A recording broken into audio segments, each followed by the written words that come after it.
Hello everyone, आज date है 28 जनवरी 2022 और द हिंदू न्यूज एनालिसिस में आपका स्वागत है। इस वीडियो में हम द हिंदू की इंपोर्टेंट न्यूज को एग्जाम के पॉइंट ऑफ व्यू से डिस्कस करेंगे। नीचे डिस्क्रिप्शन बॉक्स में Telegram channel Volcano IAS academy का लिंक दिया हुआ है। आप Telegram channel Volcano IAS academy के साथ में जुड़ सकते हैं। वहाँ पर हर exam means UPSC, state PSC and other exams के पॉइंट ऑफ व्यू से काफ़ी इंपॉर्टेंट इन्फॉर्मेशन आप सभी के साथ में शेयर की जाती है।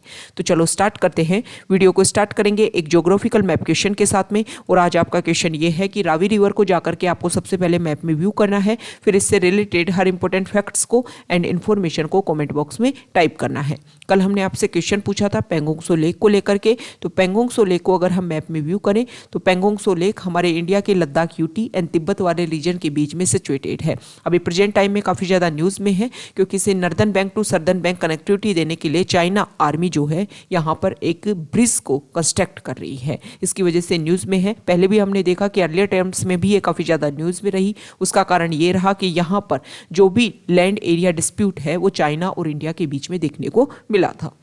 द हिंदू का अगर हम डिस्कशन करें तो सबसे फ्रंट पेज पर जो इंपॉर्टेंट न्यूज़ है, हमारे प्राइम मिनिस्टर ने सेंट्रल एशियन कंट्रीज़ के रिप्रेजेंटेटिव के साथ में वर्चुअल मीटिंग की। हम सभी को पता है कि 26 जनवरी को हम रिपब्लिक डे सेलिब्रेशन करते हैं और हर साल रेगुलर यहाँ पर कोई ना कोई चीफ गेस्ट, किसी फॉरेन को हम एज ए चीफ गेस्ट यहाँ पर बुलाते हैं। लास्ट 2 ईयर से अगर हम देखें 2022 एंड 2021 में as a chief guest republic day celebration पर कोई भी नहीं आया क्योंकि कोविड की वजह से। इस टाइम ये सेंट्रल एशियन कंट्रीज़ के रिप्रेजेंटेटिव जो है एज ए चीफ गेस्ट 26 जनवरी को हमारे इंडिया में आने वाले थे, लेकिन कोविड के बढ़ते हुए केसेस को देख करके इनकी विजिट इंडिया में नहीं हो पाई। तो फिर कल 27 जनवरी को हमारे प्राइम मिनिस्टर ने उनके साथ में वर्चुअल मीटिंग की। वर्चुअल मीटिंग में बहुत सारे पॉइंट्स के ऊपर डिस्कशन हुआ, जिसमें सबसे इंपॉर्टेंट पॉइंट रहा एक तो कनेक्टिविटी, कि किस तरीके से इंडिया और सेंट्रल एशियन कंट्रीज के बीच में कनेक्टिविटी इजीली बन पाई। और सेकंड इंपॉर्टेंट पॉइंट रहा कि अफगानिस्तान में किस तरीके से जो गवर्नमेंट है और वहाँ पर लोगों के जो राइट्स हैं, जो भी वहाँ पर प्रॉब्लम इश्यूज हैं, उन सभी को सोल्व करके वहाँ पर एक अच्छी सी स्टेबिलिटी लाई जा सके। तो सबसे पहले हम सेंट्रल एशियन कंट्रीज के लोकेशन को व्यू कर लेते हैं। ये है कजाकिस्तान कंट्री, यहाँ पर है उज्बेकिस्तान, ये है तुर्कमेनिस्तान, ये है तजिकिस्तान और ये है किर्गिस्तान।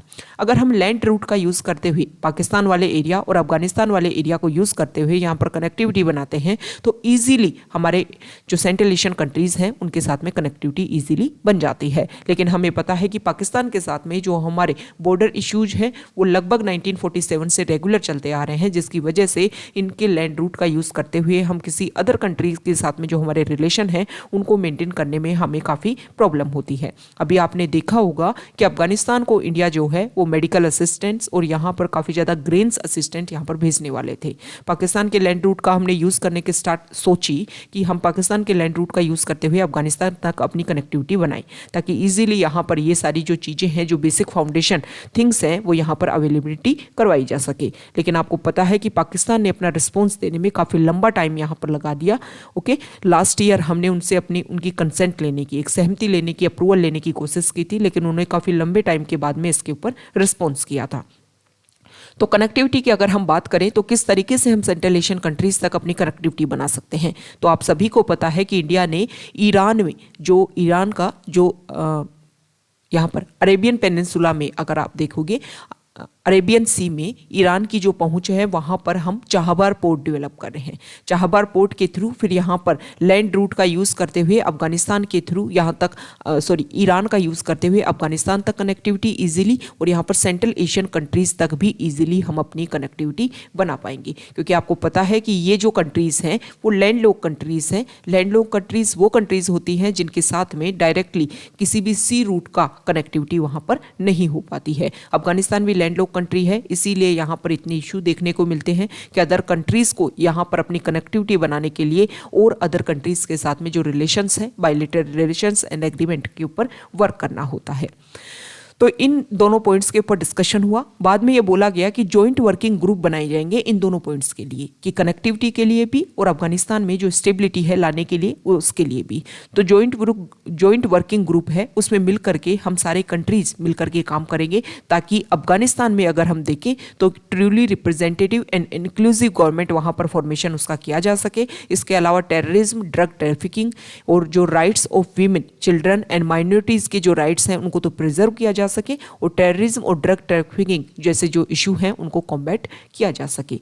इसके अलावा ये बोला गया कि हम कंट्रीज़ के बीच में, सेंट्रल एशियन कंट्रीज़ और इंडिया के बीच में regular both two sides between जो भी बायलेटरल रिलेशंस हैं, जो भी हाई लेवल एक्सचेंजेज हैं वो रेगुलर बहुत ज़्यादा संख्या में होंगे अलग अलग लेवल पर। मतलब कभी हमारी जो फॉरेन मिनिस्ट्रीज़ हैं उनके बीच में डिस्कशन होएगा, कभी अगर हम देखें तो हमारी ट्रेड एंड कल्चर मिनिस्टर जो है उनके बीच में डिस्कशन होएगा, secretaries of security, national security advisers के बीच में डिस्कशन होएगा, ताकि जो भी हमारे इस एरिया की पॉलिटिकल डेवलपमेंट इसीलिए हम किया जा सके और स्ट्रेंथन कर सके हमारे कोऑपरेशन को। कोऑपरेशन किन किन पॉइंट्स के ऊपर? पार्टनरशिप के ऊपर, ट्रेड के ऊपर, कनेक्टिविटी के ऊपर, culture and tourism and security, in points के ऊपर हम अपनी जो कनेक्टिविटी है, हम अपना जो कोऑपरेशन है उसको स्ट्रेंथन करने की कोशिश करेंगे। इसके अलावा न्यू दिल्ली में सेंट्रल एशियन सेंटर को बिल्ड किया जाएगा और इस प्लान के ऊपर वर्क इसीलिए किया जाएगा कि इन सारे पॉइंट्स को हम इजीली ग्राउंड लेवल पर इंप्लीमेंट कर सके। नेक्स्ट इंपॉर्टेंट न्यूज़ यहाँ देखिए, एयर इंडिया की 69 ईयर्स के बाद में दोबारा से उनकी घर वापसी हो गई है।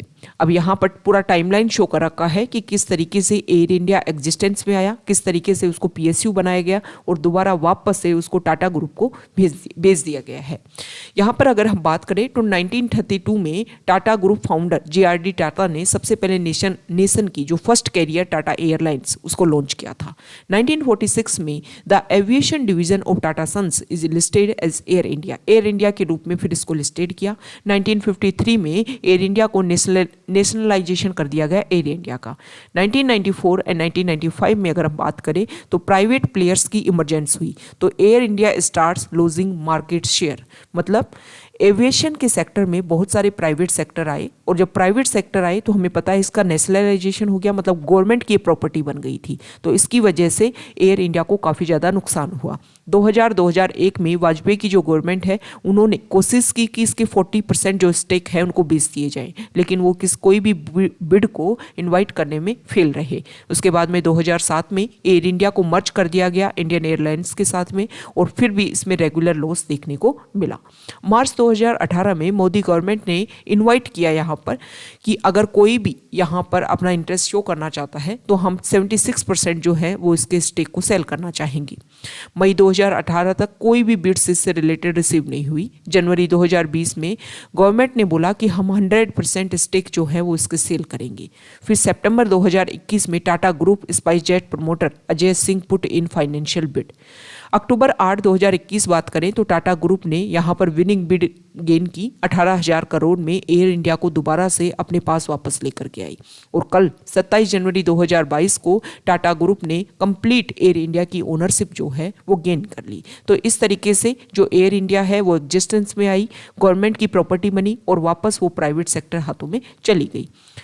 नेक्स्ट इंपॉर्टेंट न्यूज़, हमें पता है कि इंडिया और चाइना के बीच में बॉर्डर इशूज है। अभी हमने वीडियो के स्टार्टिंग में जो पेंगोंग सो लेक डिस्कस किया उस वहाँ पर भी इशू है। इसके अलावा बॉर्डर एरिया हमें पता है कि चाइना के साथ में हमारी बहुत लंबी बॉर्डर एरिया मिलता है। अरुणाचल प्रदेश वाला एरिया अगर हम देखें, अभी कुछ टाइम पहले चाइना ने अरुणाचल प्रदेश का जो एरिया है उसके बहुत सारे एरिया को अपने मैप में शो किया और उनके अलग नेम वहाँ पर शो किए और बोला कि ये हमारा पार्ट है। इसके अलावा लद्दाख वाले एरिया में हमारा उनके साथ में इशू है। जो हमारा सिक्किम वाला एरिया है वहाँ पर भी उनका इशू है। मींस बॉर्डर जहाँ जहाँ बॉर्डर शेयर करते हैं हम चाइना के साथ में, वहाँ पर रेगुलर वहाँ उनके साथ में इशू बने हुए हैं। तो हमें पता है कि जब गालवान वैली इशू हुआ 2020 में, तो उसके बाद में एक लंबे टाइम के बाद में जब इंडिया ने जो पेंगोंग सो लेक का सर्दर्न बैंक को अपने पावर किया, वहाँ पर पावर कैप्चर करने की कोशिश की और चाइना को काउंटर करने की कोशिश की, तब चाइना जो है वो डिसएंगेजमेंट प्रोसीजर पर आया कि हम डिसएंगेजमेंट टॉक करेंगे ताकि जिन जिन पॉइंट्स के ऊपर हमारे कन्फ्लिक्ट हैं उन सारे पॉइंट्स को हम सोल्व करने की कोशिश करेंगे डिस्कशन के थ्रू। अभी डिस्कशन होने वाला है जो हॉट स्प्रिंग है उसको लेकर के। हॉट स्प्रिंग जो है वो इस बार रिपब्लिक डे सेलिब्रेशन में भी हॉट स्प्रिंग वाला जो एरिया है उसको शो किया गया था। तो काफ़ी ज़्यादा इंपॉर्टेंट हो जाता है, इसकी जो लोकेशन है वो आपके लिए इंपॉर्टेंट हो जाती है। यहाँ पर अगर हम देखें तो ये हॉट स्प्रिंग वाला एरिया है, इसको लेकर के इस बार डिसएंगेजमेंट प्रोसीजर होगा, डिसएंगेजमेंट टॉक होगी। अब इसमें चाइना ने ये बोला है कि देखो ये इंडिया और चाइना के बीच का इशू है, हम दोनों कंट्री जो हैं वो मिल करके इस प्रॉब्लम को सोल्व कर लेंगे। अभी यूएस की तरफ से ये देखा कि चाइना जो है वो अदर कंट्रीज़ को अपने अंडर करने की कोशिश करती है और जो भी प्रॉब्लम है उसको अपनी तरफ से, अपने हिसाब से, अपने अकॉर्डिंग उसको इन्फ्लुएंस करने की कोशिश करती है। चाइना की तरफ से स्टेटमेंट आता है कि हमारे बायलैटरल रिलेशंस हैं, हम अपनी तरफ से डिसएंगेजमेंट प्रोसीजर जो है, जो भी टॉक्स हैं उनको अपने अकॉर्डिंग रूल आउट करेंगे। इसमें किसी अदर कंट्रीज़ का जो इंटरफेयर है उसको हम बिल्कुल भी एंड्योर नहीं कर पाएंगे। हालांकि पहले इंडिया की तरफ से भी यही बोला गया कि जो बायलैटरल रिलेशंस हैं उसको हम चाहते हैं कि दोनों कंट्रीज़ के बीच में बैठ करके ही इसका सॉल्यूशन आ सके। Next important news page number 5 पर। पेज नंबर 5 पर जो फर्स्ट इंपॉर्टेंट न्यूज़ है यहाँ पर इमेज के थ्रू आप व्यू कीजिए।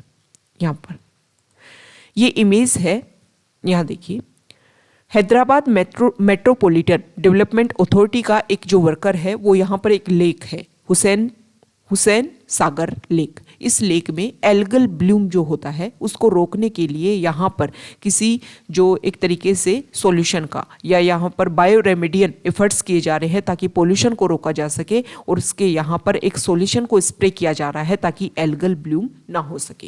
अब ये एल्गल ब्लूम होता क्या है और क्यों इसको प्रिवेंट करने की कोशिश की जा रही है? एल्गल ब्लूम को अगर हम देखने की कोशिश करें तो इसमें क्या होता है कि किसी भी वाटर बॉडीज में, मान लो कोई वाटर बॉडी है, फ्रेश वाटर बॉडी या फिर मैरीन वाटर बॉडी, अगर वहाँ पर बाहर की तरफ से वाटर की अवेलेबिलिटी ज़्यादा होती है और उस बाहर से आने वाले वाटर में, मतलब जो यहाँ पर इनपुट होता है वाटर का, अगर उसमें बहुत ज़्यादा न्यूट्रिएंट्स हैं, न्यूट्रिएंट्स की अगर हम बात करें तो उसमें नाइट्रोजन, फॉस्फोरस, क्योंकि फर्टिलाइजर्स बाहर से जो भी वाटर आएगा वो किसी ना किसी लैंड एरिया से आएगा। लैंड एरिया अगर हो सकता है कि एग्रीकल्चर वाले एरिया से आए, और वहाँ पर अगर एक्सट्रीम लेवल पर फर्टिलाइजर्स यूज किए जाते हैं तो ये फर्टिलाइजर्स जाकर के इस water body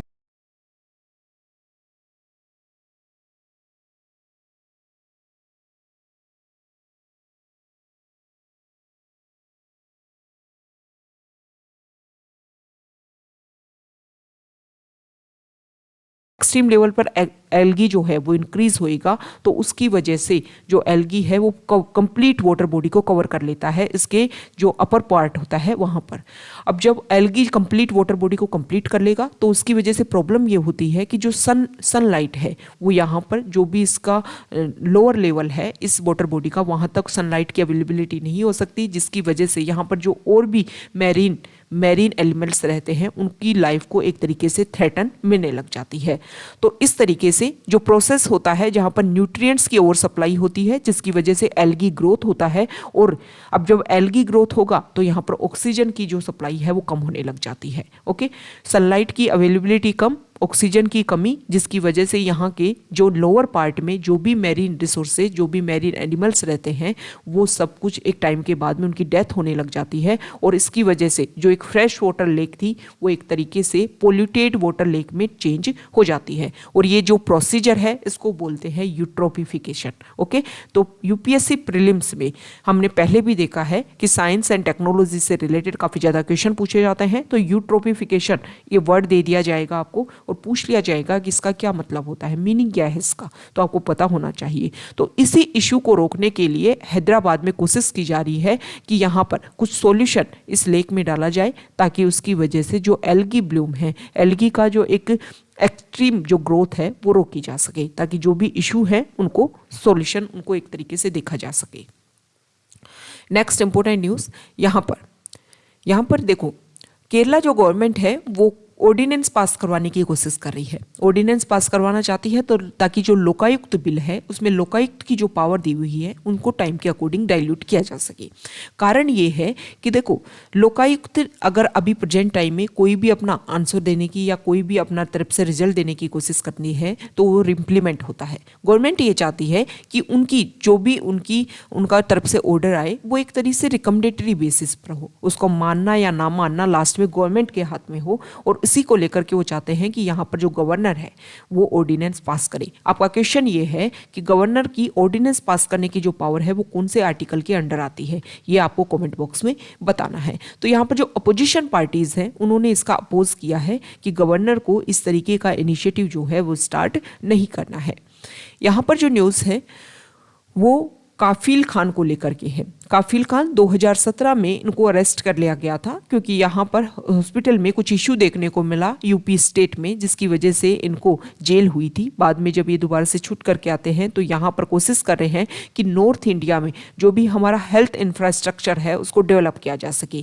health care system जो है वो कोविड-19 पेंडेमिक की वजह से कंप्लीटली टोटली कोलैप्स्ड हो गया है, और इसमें क्या क्या कमियां हैं ये सब कुछ हमें एक्सपोज हुआ है। हमें पता चला है कि इंडिया में कितने बेसिक इंफ्रास्ट्रक्चर की कमी है।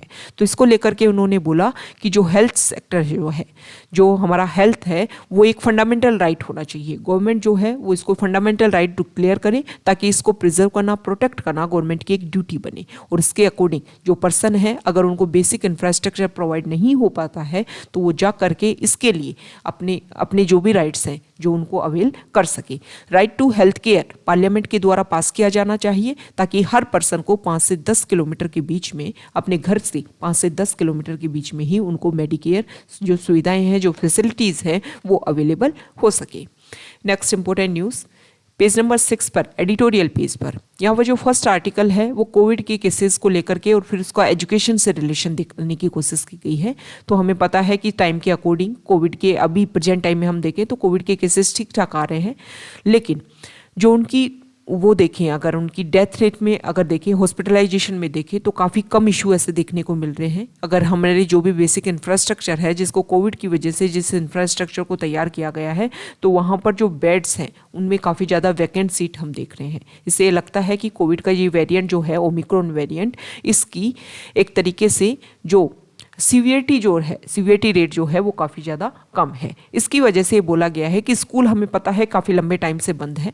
स्कूल को बंद करने का कारण ये भी है कि जो हमारे चिल्ड्रन हैं उनको अभी वैक्सीनेशन नहीं दी गई है, जिसकी वजह से हो सकता है कि उनको कोविड की इन्फेक्शन उनको हो, और वो जो अपने होम में आए तो यहाँ पर जो भी अगर कोई हाईली इल पर्सन है तो उसको वो कोविड के जो भी ट्रांसफ़र है, जो भी वेरिएंट है वो उनको ट्रांसफ़र हो जाए और उनकी जो लाइफ है उनको एक थ्रेट मिले। इसीलिए स्कूल को बंद किया गया है।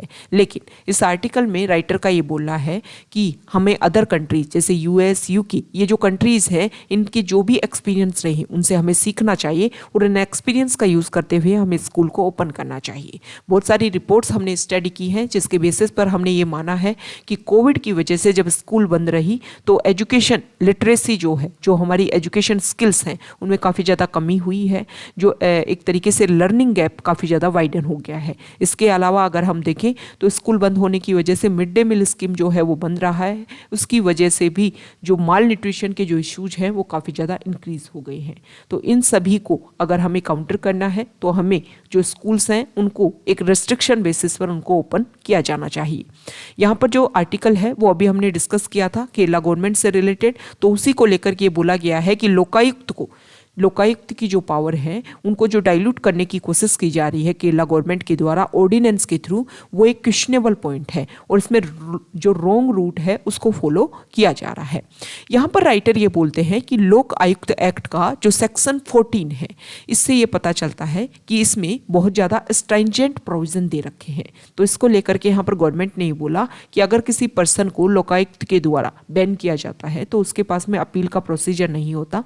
गवर्नमेंट ये चाहती है कि यहाँ पर लोकायुक्त हमें रिकमेंडेशन दे कि हाँ, ये जो है, ये ऑफिसर है या ये मिनिस्टर है, इसके खिलाफ में ये सामने चीज़ें आई हैं, ओके, करप्शन के चार्जेज आए हैं या कुछ भी ऐसे इलीगल जो एक्टिविटीज़ हैं वो सामने आई हैं, तो उसके बेसिस पर गवर्नमेंट के पास में ये पावर रहे कि वो उसके ऊपर डिसाइड कब करेगी। इसके अलावा ये भी बोला गया है कि जो भी उनके ऊपर फैसला आए फिर वो कुछ टाइम ड्यूरेशन दिया जाए। ऐसा नहीं है कि लोकायुक्त ने अपनी तरफ से ऑर्डर पास किए और जस्ट जो भी ऑफिसर है या जो भी मिनिस्टर है उनको जस्ट अपनी पोस्ट से हटना पड़े। कुछ टाइम उनको दिया जाए ताकि उसमें वो अपील कर सकें। इसके अलावा किस तरीके से उनके ऊपर जो आरोप लगे हैं उनको अपनी तरफ से वो क्लियर करने की भी कोशिश कर सके, इस तरीके की कोशिश की जा रही है। तो अपोजिशन पार्टीज ये बोल रही हैं कि जो भी यहाँ पर स्ट्रिक्ट लोकायुक्त बनाया ही इसलिए गया था ताकि करप्शन जो इशू है उसको सॉल्व किया जा सके, जो भी प्रॉब्लम्स हैं उनको सॉल्व किया जा सके, इसीलिए बनाया गया था। ऐसा नहीं किया गया था कि उसमें भी आप कुछ लूप होल्स क्रिएट करो ताकि उसके बेसिस पर जो भी मिनिस्टर हैं, जो भी ऑफिसर्स हैं, जो भी हमारे गवर्नमेंट ऑफिसर्स हैं, ऑफिशियल्स हैं, वो सब कुछ इन लूप होल्स का यूज़ करते हुए जो प्रॉब्लम है उसको रेगुलर कर सके। ओके, तो यहाँ पर रॉन्ग रूट के बारे में बताया गया है कि रॉन्ग रूट फॉलो किया जा रहा है। हमारी जो लेजिस्लेचर है उसमें इस तरीके का प्रोसीजर लाना चाहिए, उसमें फिर एक डिस्कशन हो, डिटेल्ड डिस्कशन हो, जो अपोजिशन पार्टीज़ है वो अपनी तरफ से बात रखे और उसके बाद में इसको लेकर के कुछ रिजल्ट सामने आना चाहिए। Next important news page number 7 पर हमें पता है कि 5 स्टेट में इलेक्शन है, तो रोज़ हम डिस्कस कर रहे हैं कि पहले हमने उत्तर प्रदेश स्टेट है उसके डाटा को लेकर डिस्कशन किया, फिर हमने डिस्कस किया उत्तराखंड को लेकर के, और अब हम डिस्कस करेंगे गोवा स्टेट को लेकर के कि गोवा अलग अलग अगर हम इंडेक्सेस की बात करें तो कहाँ पर एग्जिस्ट करते हैं इंडिया में। गोवा जो है वो 36 हमारे इंडिया में स्टेट और यूटी हैं, उनमें 3rd नंबर पर अपनी 3rd पोजीशन पर एग्जिस्ट करता है ह्यूमन डेवलपमेंट इंडेक्स में, मतलब हर पॉइंट के ऊपर हाईली एप्रिशिएबल यहाँ पर वर्क किया गया है। इसके अलावा अगर हम बात करें हेल्थ इंडिकेटर्स की बात करें तो यहाँ पर बहुत सारे पॉइंट्स के ऊपर बेस्ट परफॉर्मेंस करता है गोवा स्टेट। इसमें अगर हम देखें तो इन्फेंट मोर्टेलिटी रेट की बात कर ली चाहिए आप, या इसके अलावा जो एलोपैथिक डॉक्टर्स हैं उनकी अवेलेबिलिटी की बात कर लो, एनीमिया जो प्रॉब्लम है चिल्ड्रन के बीच में उसमें बात कर लो, तो इन सारे पॉइंट्स के ऊपर गोवा स्टेट ने काफ़ी ज़्यादा बेहतरीन परफॉर्मेंस दिया है। इसके अलावा अगर हम बात करें तो ट्यूबरकुलोसिस टीबी की जो रेट है वो यहाँ पर काफ़ी ज़्यादा लो देखी जाती है। इसके अलावा per capita net state domestic product जो है वो काफ़ी ज़्यादा हाईएस्ट है। यहाँ पर पॉवर्टी रेट जो है वो काफ़ी ज़्यादा लो है। और इसके अलावा अगर हम बात करें तो पंचायती और स्टेट बॉडी जो है उसमें वीमेन के रिप्रेजेंटेशन को लेकर की जो कैटेगरी है उसके लेकर के ये जल्दी ही कोशिश कर रहा है कि उसको इम्प्रूव किया जा सके। कल हमने उत्तराखंड स्टेट को लेकर के डिस्कशन किया था, तो वहाँ पर जो भी लोकल बॉडीज़ हैं उनमें वीमेन का पार्टिसिपेशन काफ़ी ज़्यादा हाईएस्ट लेवल पर है। Okay, next important news page number 8 पर हमने ये देखा कि अभी रेलवे का एक एग्ज़ाम हुआ और एग्ज़ाम के बाद में वहाँ पर कुछ प्रॉब्लम, जैसे ही रिजल्ट डिक्लेयर हुआ कुछ प्रॉब्लम देखने को मिली, जिसकी वजह से हंड्रेड्स ऑफ स्टूडेंट जो हैं वो बिहार में वहाँ का जो भी रेल एग्ज़ाम हुआ उसको लेकर के प्रोटेस्ट कर रहे हैं। और यहाँ पर जो भी रेलवे लाइन है, इसके अलावा जो भी हमारी रेलवे की प्रॉपर्टी है उसको नुकसान पहुँचाने की कोशिश कर रहे हैं। अब प्रॉब्लम ये है कि कुछ टीचर्स, पटना से रिलेटेड कुछ टीचर्स, उनके ऊपर FIR रजिस्टर हुई है। ये माना जा रहा है कि उन्होंने इन स्टूडेंट्स को एक तरीके से एग्रेसिव जो वर्ड्स है, जो स्टेटमेंट हैं उनकी तरफ से दिए गए, जिसकी वजह से ये इशू जो है वो और ज़्यादा इंक्रीज हो गया। Next important news page number 10 पर यहाँ पर जो फर्स्ट इंपोर्टेंट आर्टिकल है वो पद्म अवार्ड्स को लेकर के है। हमें पता है कि रिपब्लिक डे सेलिब्रेशन की ईव पर पद्म अवार्ड्स की लिस्ट को जारी किया गया और इसमें ये बोला गया कि इन पर्सन को हम पद्म विभूषण, पद्म भूषण और पद्मश्री देंगे। लेकिन इन अवार्ड्स को लेकर के जो एक तरीके से कन्फ्लिक्ट है वो रुका नहीं है। अभी बंगाल के यहाँ पर देखिए जो कंट्रोवर्सी है पद्म अवार्ड्स को लेकर के, यहाँ पर वेस्ट बंगाल के 2 आर्टिस्ट, उन्होंने बोला कि हमें अवार्ड देने की कोशिश की जा रही थी लेकिन हमने क्या कर दिया, रिफ्यूज़ कर दिया। यहाँ पर अनिंदो चटर्जी एंड संध्या मुखर्जी, इन दोनों आर्टिस्ट की यहाँ पर बात की गई है। अभी हमने देखा था कि जो CPM पार्टी है उसके भी जो वेस्ट बंगाल के चीफ मिनिस्टर रह चुके हैं उनको भी पद्म अवार्ड देने की कोशिश की गई, लेकिन बाद में उन्होंने मना कर दिया। हालांकि उनका नाम था लिस्ट में, इनका नाम नहीं है। तो ये जो पद्म अवार्ड्स है प्रेजेंट टाइम में काफ़ी ज़्यादा न्यूज़ में है और लास्ट ईयर हमने देखा था कि UPSC में इनसे रिलेटेड क्वेश्चंस भी पूछे गए थे। तो जब भी कोई इंपॉर्टेंट अवार्ड को लेकर के अगर आप देखो तो वो न्यूज़ में है तो आपको उसके बारे में बेसिक स्टडी करनी चाहिए। पद्म अवार्ड्स के अगर हम बात करें तो 1954 में ये पद्म अवार्ड जो हैं वो स्टार्ट हुए थे। शुरुआत में अगर हम देखें तो भारत रत्न की शुरुआत भी इसी साल हुई थी। तो भारत रत्न के साथ में सबसे फर्स्ट इंडिया का जो फर्स्ट सिविलियन अवार्ड या हाईएस्ट सिविलियन अवार्ड की अगर हम बात करें तो वो भारत रत्न आता है। उसके बाद में आते हैं पद्म अवार्ड्स। पद्म अवार्ड्स की शुरुआत में पद्म विभूषण अवार्ड शुरुआत किया गया था और उसको 3 कैटेगरी में, फर्स्ट वर्ग, सेकंड वर्ग और थर्ड वर्ग, ऐसे इसको बोला गया था। लेकिन बाद में 1955 में भी इसका नाम चेंज करके पद्म विभूषण और पद्म भूषण और यहाँ पर पद्मश्री, ये 3 कैटेगरी बनाई गई। तो सिविलियन अवार्ड में हाईएस्ट सिविलियन अवार्ड है भारत रत्न, उसके बाद में आता है पद्म विभूषण, फिर आता है पद्म भूषण और फिर आता है पद्मश्री। लेकिन अगर पद्म अवार्ड्स की बात करें तो सबसे हाईएस्ट अवार्ड है पद्म विभूषण। अब हालांकि 1954 में इनकी शुरुआत हुई, लेकिन कुछ टाइम के लिए बीच में यहाँ पर हर्डल्स भी देखने को मिली, जिसकी वजह से ये अवार्ड नहीं दिए गए, जिसमें 1978 एंड 1979 2 ईयर में तो इस टाइम नहीं दिए गए और उसके बाद में 1993 से 1997 के बीच में ये अवार्ड्स फिर से नहीं दिए गए।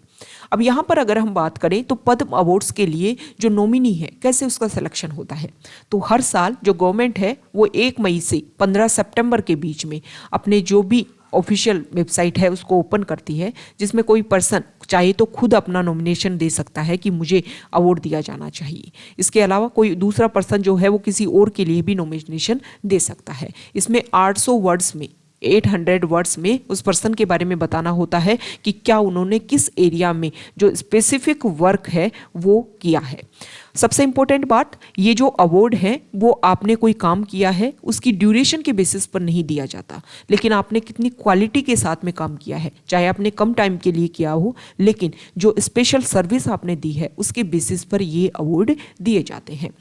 अब यहाँ पर ये रिफ्यूजल हम देख रहे हैं। रिफ्यूजल के बेसिस पर ये माना जाए कि क्या पहली बार ऐसा रिफ्यूज़ किया गया है, तो नहीं, ऐसा नहीं है। सबसे पहले अगर हम देखें तो इस तरीके के अवार्ड्स को लेकर के मौलाना जो आज़ाद हैं, जो हमारे एजुकेशन मिनिस्टर रहे, उन्होंने रिफ्यूज़ किया था कि उनको भारत रत्न नहीं दिया जाना चाहिए, लेकिन बाद में उनकी डेथ के बाद में उनको भारत रत्न दिया गया। ज़्यादातर ये अवार्ड्स जो होते हैं वो लिविंग पर्सन को दिए जाते हैं, लेकिन अगर ऐसा लगता है कि कुछ ऐसी स्पेशल पर्सनैलिटीज़ जिन्होंने हमारी सोसाइटी के लिए स्पेशल वर्क किया, तो उनको उनकी डेथ के बाद में भी ये अवार्ड दिए जाते हैं। अब यहाँ पर नॉमिनेशन होने के बाद में जो गवर्नमेंट है वो एक कमेटी बनाती है। कमेटी जो है वो हर साल बनाई जाती है। इस कमेटी में जो हमारे सेक्रेटरीज होते हैं वो शामिल होते हैं। इसके अलावा 4 से 6 एमिनेंट पर्सनैलिटी जो है वो इसमें शामिल होती हैं।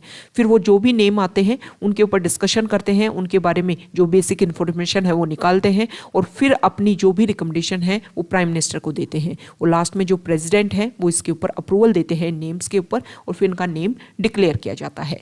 इन अवार्ड्स में आपको एक सर्टिफिकेट दिया जाता है और इसके अलावा एक मेडल दिया जाता है। इस मेडल को आप किसी भी गवर्नमेंट और पब्लिक कोई भी इवेंट हो उसमें आप पहन सकते हो, लेकिन अपने नाम के आगे प्रीफिक्स और सफिक्स के रूप में इन अवार्ड्स का आप यूज़ नहीं कर सकते हो। तो ये हमने पद्म अवार्ड से रिलेटेड बेसिक फैक्ट्स को व्यू किया जो हमारे एग्जाम के पॉइंट ऑफ व्यू से इंपॉर्टेंट हो जाते हैं। नेक्स्ट इंपॉर्टेंट न्यूज़, यहाँ पर आसाम जो हमारा स्टेट है वहाँ पर तीवा और गोरखा 2 ऐसे ऑर्गेनाइजेशन है। एक ऑर्गेनाइजेशन जो है 2007 में बना था जो UGPO ऑर्गेनाइजेशन है, UGPO united Gorkha people's organisation, और इसके अलावा तीवा लिबरेशन आर्मी जो है वो 2014 में बनी थी। इसमें यहाँ पे ये तीवा कम्युनिटी जो है वो इम्पोर्टेंट हो जाती है। इसके बारे में आपको बेसिक फैक्ट्स पता होने चाहिए कि कौन कौन से स्टेट में इनका एग्जिस्टेंस है। इसके अलावा अगर हम बात करें तो यहाँ पर इन्होंने अपनी तरफ से समर्पण किया है कि जो गवर्नमेंट है उनको अपने जो भी आर्म्स हैं उनको ले डाउन कर दिया है, और गवर्नमेंट के साथ में मिलकर के जो यहाँ की सिक्योरिटी है, जो स्टेबिलिटी है, उसको इंक्रीज़ करने की अब ये लोग कोशिश करेंगे। तो एक तरीके से जो आसाम के जो CM हैं उन्होंने बोला है कि हमने अपने तरीके से अपने वे कुछ फाउंड किए जिनके बेसिस पर जो भी यहाँ पर एक्सट्रीमिस्ट ग्रुप हैं उनको सोसाइटी की मेन स्ट्रीम में लाने की हम कोशिश कर रहे हैं। Next important article page number 11 पर, यहाँ पर जो फर्स्ट आर्टिकल है वो हमें पता है रशिया और यूक्रेन के बीच में क्लैश को लेकर के है। यूएस जो है वो रशिया जो है वो यूएस के साथ में एक तरीके से डायलॉग फॉर्म में, मतलब एक तरीके से डिस्कशन फॉर्म में इस इशू को सॉल्व करना चाहता है। यहाँ पर जो आर्टिकल है वो यूएस के सुप्रीम कोर्ट को लेकर के है। तो वहाँ के जस्टिस हैं स्टीफन ब्रेयर। वो स्टीफन ब्रेयर जो है वो रिटायरमेंट की तरफ जा रहे हैं, मतलब इस साल जो समर जब होगा मई जून में वो अपना रिटायरमेंट लेंगे। हमें पता है कि यूएस का सुप्रीम कोर्ट जो है वहाँ के कॉन्स्टिट्यूशन का आर्टिकल 3 जो है उसके अंडर सुप्रीम कोर्ट को बनाया गया था। सुप्रीम कोर्ट में वहाँ के 9 जस्टिस हैं और 9 जज होते हैं वहाँ के सुप्रीम कोर्ट में, जिसमें से एक जज जो है स्टीफन ब्रेयर जो हैं वो रिटायरमेंट होंगे। इसके बाद में कोशिश की जा रही है कि उनके रिप्लेसमेंट में किस पर्सन को या फिर किस को यहाँ पर अपॉइंट किया जाए। हालांकि बाइडेन जो है वो एक ब्लैक वीमेन को यहाँ पर नॉमिनेट करना चाहते हैं, लेकिन जब पूछा गया यहाँ पर व्हाइट हाउस से तो व्हाइट हाउस की तरफ से स्टेटमेंट आया कि अभी देखो इसके ऊपर कुछ भी क्लियर नहीं हुआ है कि इसको यहाँ पर किसको अपॉइंट किया जाएगा। ये जो स्टीफन ब्रेयर है इन्होंने काफ़ी इंपॉर्टेंट रोल प्ले किए बहुत सारे पॉइंट्स के ऊपर। जैसे अगर हम बात करें तो 1994 में इनको यूएस प्रेसिडेंट बिल क्लिंटन ने इनको अपॉइंट किया था। यहाँ पर अगर हम बात करें इनके कैरियर की तो इन्होंने कॉन्स्टिट्यूशनलिटी ऑफ डेथ पेनल्टी के ऊपर वर्क किया, इनके ऊपर क्वेश्चन किया था उन्होंने। इसके अलावा हेल्थ केयर कवरेज के सपोर्ट किया और अबॉर्शन राइट्स को स्ट्रेंथन किया। He is also known for his ability to reach a compromise and a reputation for being a pragmatist. इन सारे पॉइंट्स के ऊपर उन्होंने कुछ इंपॉर्टेंट काम किए, इसके लिए ये इंपॉर्टेंट है। देखो आपको ये जो नेम है ये आपको पता होना चाहिए। डायरेक्टली कभी कभी जो कुछ एग्जाम ऐसे होते हैं जहां पर प्रेजेंट टाइम में कौन कौन सी पर्सनैलिटीज न्यूज़ में रही उनको लेकर के पूछ लेंगे कि स्टेफन ब्रेयर जो है वो न्यूज़ में रहे, किससे रिलेटेड है। तो आपको यहाँ पर ऑप्शन दे देंगे कि यूएस के सुप्रीम कोर्ट के वो जज हैं। ऐसे ही अभी पाकिस्तान के जो सुप्रीम कोर्ट है वहाँ पर फर्स्ट वीमेन जज अपॉइंट हुई है जिनका नाम है आयशा मलिक। ये आपको जो नेम जो है वो आपको न्यूज़ में है और आपको ध्यान में रखने हैं। नेक्स्ट इंपॉर्टेंट न्यूज़, यहाँ पर यूरोपियन यूनियन जो है वो WTO में, वर्ल्ड ट्रेड ऑर्गेनाइजेशन में, उन्होंने केस रजिस्टर किया है चाइना के खिलाफ में कि लिथुआनिया जो एक यूरोपियन कंट्रीज है, स्मॉल कंट्री, उसको टारगेट करने की कोशिश कर रही है। अभी हमने कुछ टाइम पहले डिस्कस किया था कि चाइना जो है वो एक डेप्ट डिप्लोमेसी के अंडर काम कर रही है, जिसमें वो स्मॉल जो आइलैंड कंट्री है, स्मॉल कंट्रीज है, उनको वहाँ पर सपोर्ट करने की कोशिश करती है, वहाँ पर बहुत सारे इंफ्रास्ट्रक्चर डेवलप करने की कोशिश करती है और फिर उनको डेप्ट पॉलिसी के अंडर उनको अपने अंडर करने की कोशिश करती है। तो यहाँ पर WTO के बारे में बात की गई है, वर्ल्ड ट्रेड ऑर्गेनाइजेशन के बारे में। तो वर्ल्ड ट्रेड ऑर्गेनाइजेशन की अगर हम बात करें तो 1995 में वर्ल्ड ट्रेड ऑर्गेनाइजेशन जो है वो एग्जिस्टेंस में आया था, मार्केस जो एग्रीमेंट है उसके अंडर। इससे पहले general agreement on tariff and trade GATT जो है वो 1948 में इसको एस्टेब्लिश किया गया था और उसको रिप्लेस करके वर्ल्ड ट्रेड ऑर्गेनाइजेशन जो है as a inter governmental organisation के रूप में एग्जिस्टेंस में आया था 1 जनवरी 1995 को। इसके हेडक्वार्टर की अगर हम बात करें तो जेनेवा स्विट्जरलैंड में है। नेक्स्ट इंपोर्टेंट न्यूज़ यहाँ देखिए, देखो जो नॉर्थ कोरिया है वो हम देख रहे हैं कि रेगुलर जो भी अपनी मिसाइल टेस्टिंग है वो रेगुलर कर रहा है। इसकी वजह से जो भी यहाँ पर रीजनल एरिया है उसके उस पर काफ़ी ज़्यादा इशू देखने को मिल सकते हैं। तो नॉर्थ कोरिया के मैप को अगर आप व्यू करोगे तो आपको पता चलेगा कि इसकी जो एग्जिस्टेंस है वो अदर कंट्रीज़ के लिए भी काफ़ी ज़्यादा प्रॉब्लमेटिक है। यहाँ पर ये कोरियन पेनिनसुला है और कोरियन पेनिनसुला का जो नर्दर्न पार्ट है उसको हम नर्दर्न कोरिया और सदर्न पार्ट को साउथ कोरिया के नाम से जानते हैं। यहाँ पर जो नॉर्थ कोरिया की जो एग्जिस्टेंस है वो यहाँ पर ये है जापान कंट्री, ये है चाइना, ये है रशिया और यहाँ पर आएगा जो हमारे US जो कंट्री है। इसी की वजह से जो नॉर्थ कोरिया में जब भी कोई मिसाइल टेस्टिंग होती है उसकी वजह से यहाँ पर जो अदर कंट्रीज़ हैं उनको लेकर के एक काफ़ी ज़्यादा कन्फ्लिक्ट, काफ़ी ज़्यादा टेरर का इशू देखने को मिलता है। ओके, तो ये हमने द हिंदू की जो काफ़ी इंपॉर्टेंट न्यूज़ हैं उन सभी के बारे में डिस्कशन किया। अगर आप यहाँ तक आए हैं, वीडियो आपको अच्छा लगा है तो प्लीज़ वीडियो को लाइक कीजिए, शेयर कीजिए और चैनल को सब्सक्राइब कीजिए। Okay, thank you.